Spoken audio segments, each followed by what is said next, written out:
अस्सलाम वालेकुम नाजरीन, मैं हूं अहमद मंसूर और आज नेशनल प्रेस क्लब में हमारी बैठक में जैसे हमारे साथ शरीके गुफ्तगू पहले भी रहे हैं जावेद सोमरो और फैसल हकीम, आज भी हैं।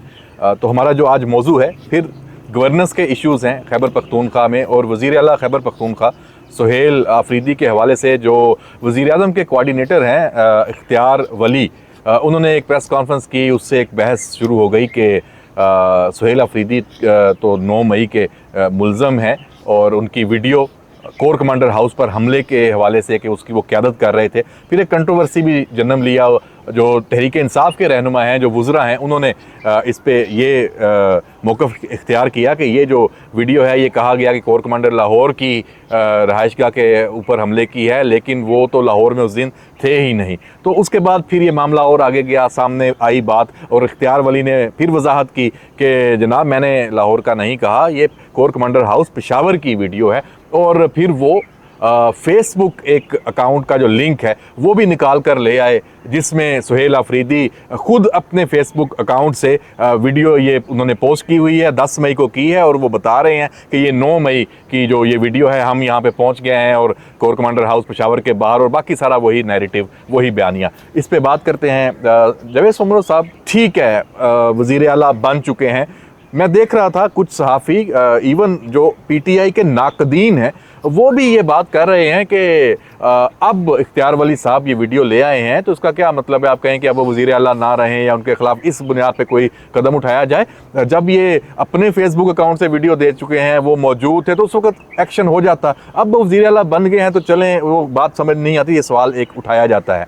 लेकिन बहरहाल एक वीडियो भी मौजूद है और 9 मई के साथ उनका एक रियासत पे जो हमला आवर होने का एक इल्ज़ाम है, बड़ा संगीन इल्ज़ाम है, वो भी मौजूद है।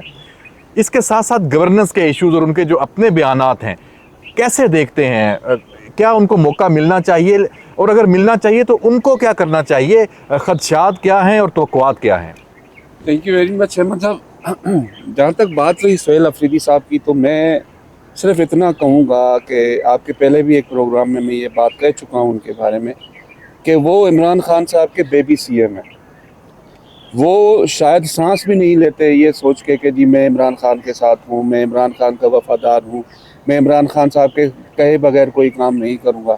ठीक है जी, आप अपनी सियासी वफ़ादारी ज़रूर अपने कायद को दिखाएं, अपने लीडर को दिखाएं, लेकिन आप ये भी तो सोचें कि जिस सूबे के आप चीफ़ एग्जीक्यूटिव बने हैं, उस सूबे के लोगों का क्या कसूर है। आप ज़रूर अपने तमाम सियासी जो वाबस्तगियाँ हैं उसको भी सामने रखें, लेकिन आवाम को तो पहले सामने रखें जिन्होंने आपको वोट दिया। और ये आप क्लेम करते हैं कि जी सूबा हमारा है, सूबे में सबसे ज़्यादा वोट जो है उसका रेशो पाकिस्तान तहरीक इंसाफ का है। तो जब आप इस किस्म के फ़ैसले नहीं कर सकेंगे जो आवाम की फलाह व बहबूद के लिए ना हो, तो फिर आप समझते हैं कि आपको क्या आगे जाके मुस्तकबिल में कोई KPK का आवाम आपको इतनी बड़ी सपोर्ट करेगा? मेरा नहीं ख्याल कि ऐसा होगा।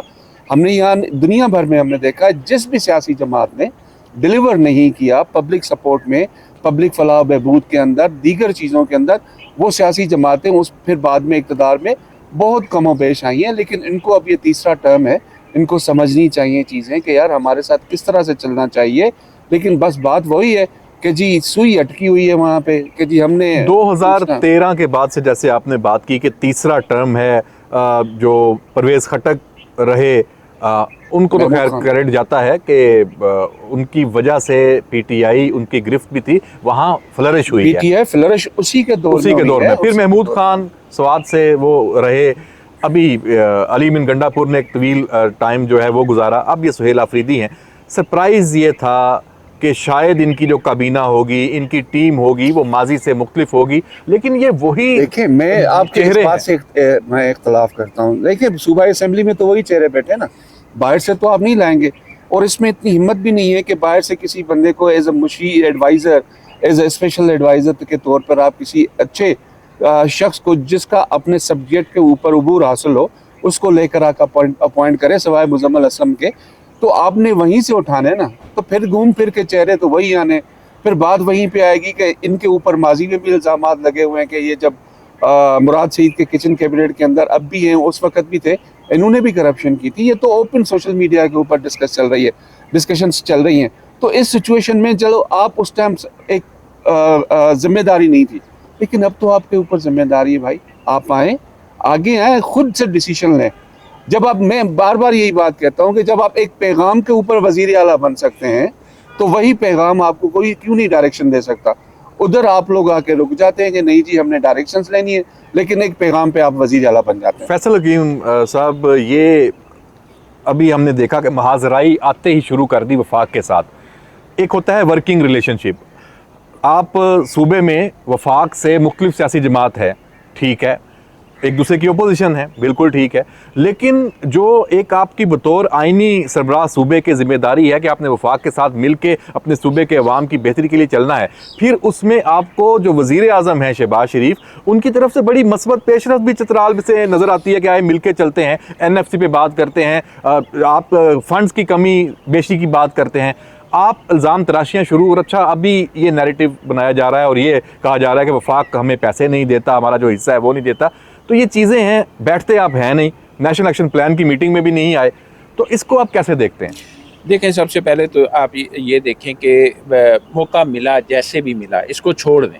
मौका मिल गया ना आपको, आपने पिछले 3 हफ्ते में किया क्या है या 2 हफ्ते में किया क्या है? आपने सवाए मुलाकातों के और किसी चीज़ पे जोर नहीं रखा। पहले मुलाकात की जिद कर रहे हैं कि मुलाकात का काबीना उससे बनेगी, काबीना भी बन गई। काबीना कैसे बनी? आपने कहा कि वो वही चेहरे हैं, वही चेहरे कैसे नहीं होंगे? जब अंदर से पैगाम जो आएगा उसके मुताबिक ही नाम जाएंगे, उसके मुताबिक ही जो है वो काबीना भी बनेगी। जहाँ तक बात है वफाक से महाजराई की, तो वफाक से महाजराई पहली दफ़ा नहीं है, हमेशा से ऐसा ही जो है वो बनाया गया। लेकिन जो गुज़िश्ता दौर था, जो गुज़िश्ता वज़ीर आला थे, उनमें एक बात थी कि सूबे के हवाले से हो या कौमी मुफाद में कोई मीटिंग है जिसमें वज़राए आला की शिरकत है, तो अली अमीन गंडापुर जो है वो नज़र आते थे आपको।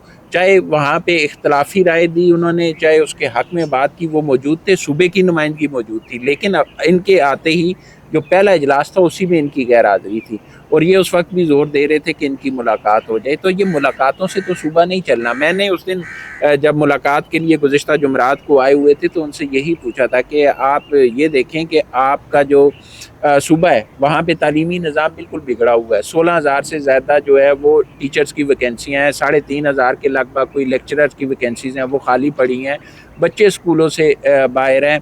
अगर जमशुदा अजला की बात करें, वहाँ पे पुलिसिंग का निज़ाम अभी तक 7 साल हो गए मुकम्मल नहीं कर सके, आप अदालती निज़ाम मुकम्मल नहीं कर सके, आपका सूबा इस वक्त अमन अमान के हवाले से जो है वो सबसे ज़्यादा खदशात का शिकार है, सबसे ज़्यादा बुरी हालत वहाँ पे है। क्या ये मुलाकात है हमें या ये चीज़ें हल करना हमें? जिन लोगों ने आपको मैंडेट दिया उनके मसाइल हल करना है हमें, तो वही वो बातें उनकी के वफाक नहीं दे रहा, वफाक हमारा हिस्सा पूरा दे। भाई सूबे के अपने वसाइल भी तो हैं ना, आप अगर 100% डिलीवर नहीं कर सकते, चले तो हम मान सूबे के लेते हैं वसाइल कि के आपके 50% मुतालबात दुरुस्त हैं, वफाक के साथ बैठें, आप बैठेंगे नहीं तो बात कैसे आगे चलेगी? आप कैसे अपने अवाम के लिए हिस्सा लेंगे? वही बात मैं आपको बताने जा रहा हूँ। वज़ीर ममलिकत ने कहा जी कि हमने केपी को 600 अरब रुपए दिए। अब वो 600 अरब रुपए कहाँ खर्च हुए, केपी बताए। अब मैंने जब उनसे यही सवाल किया था तो उनका ये कहना था जी कि ये अदालत में चले जाएं या ये वो बता दें कि इन्होंने दिए हैं तो हम बता देंगे कि हमने दहशतगर्दी की जंग में कितने लगाए हैं। क्या दहशतगर्दी की जंग में सिर्फ सूबा खर्च कर रहे हैं, वफाक का खर्चा नहीं हो रहा? जो रियासती इदारे हैं उनको अदायगियाँ वफाक ने करनी है या सूबे ने करनी है? ये बड़ी ऐसी चीज़ें हैं जो शायद आम आदमी के लिए नहीं है, लेकिन हकीकत यह है कि अवाम की फलाह व बहबूद जो है या अवाम की तरक्की के लिए कोई संजीदा माहौल नज़र नहीं आता। केपी में जो अभी भी हुकूमत बनी है वो महाजराई की तरफ जा रही है, वफाक से भी महाजराई होगी। वहाँ पे जो दीगर कुव्वतें हैं, पॉलिटिकल जो आप कह सकते हैं लोग हैं, उनके साथ भी कोई इतने अच्छे ताल्लुकात, रिलेशनशिप नज़र नहीं आता। तो ये लगता है कि ये भी वक्त ऐसे ही महाजराई की नज़र हो जाएगा, कोई बेहतरी सूरत हाल नज़र नहीं आती।